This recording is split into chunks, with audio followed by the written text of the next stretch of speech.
In this video, I'm gonna teach you how to play Minecraft Alpha multiplayer with friends. It's a very easy process, so make sure to follow along. In this video, I'm gonna showcase how you can set up a local Minecraft server and make sure that your friends can connect to it.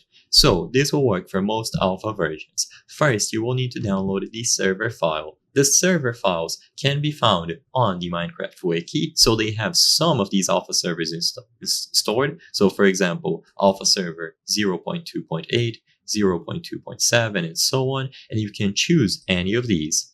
If you prefer, you can also find them stored elsewhere, but I believe that the Minecraft wiki uploads are the safest ones to use. But like I said, find them available in various different internet archives.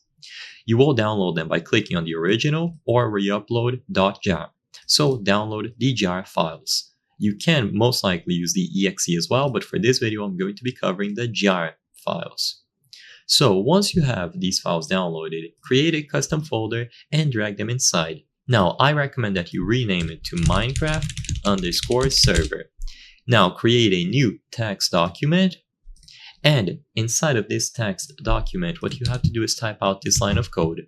Java, then you will assign some memory to this server, and then it is going to refer to the Minecraft_server.jar file.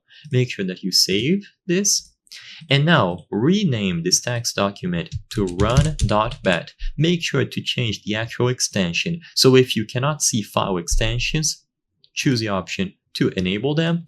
And if you did it properly, you will see this message. If you change a file name extension, it might become unstable. If you saw that, then it's done properly and the icon will change. It's going to become a Windows batch file.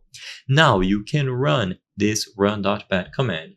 I'm not going to do it for this video, but once you do, a server.properties.txt file will appear like this. And you will be able to open it using Notepad to change certain aspects about the server.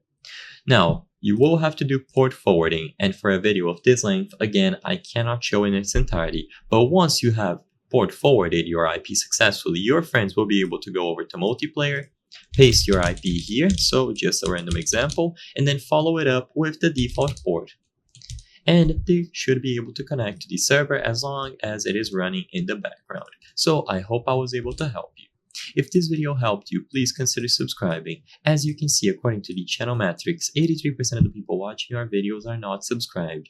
If you subscribe, and help us from the channel make higher quality videos, so I highly count on your subscription. Thank you for watching, and I'll see you on the next one.